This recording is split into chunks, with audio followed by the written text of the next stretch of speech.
שמעו סיפור. פעם היה שמאי מקרקעין. נקרא לו יוסי.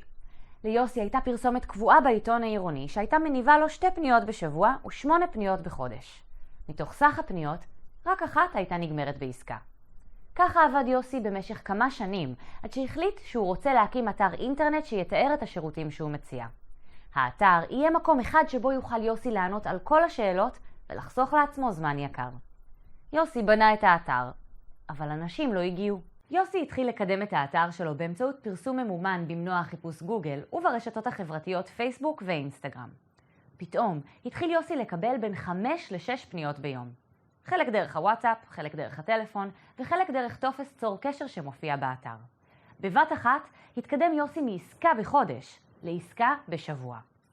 איזה מזל שיוסי הבין שהוא חייב להתקדם לדיגיטל, לעבור תהליך של דיגיטציה, שבאמצעותו להגיע ללקוחות פוטנציאליים ברחבי הרשת קל יותר. אם רק יודעים כיצד. אנחנו חייבים להתאים את עצמנו לעידן הדיגיטלי. היום כשרוצים למצוא עסק, נהוג לחפש אותו בגוגל.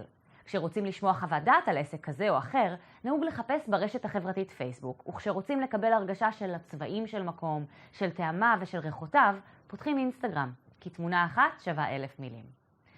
אתם יודעים, פעם היו לי כאבי גב מישיבה ממושכת מול המחשב. מזדהים? אז מה עשיתי?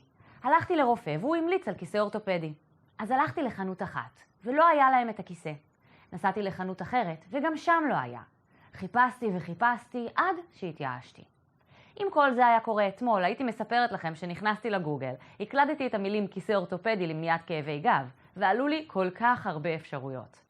האינטרנט מספק לי גישה למידע רב יותר, יכולת דיוק רבה יותר, אמינות רבה יותר, יכולת השוואה טובה יותר, קלות פעולה רבה יותר וצמצום השקעת מאמץ, אנרגיה וכסף.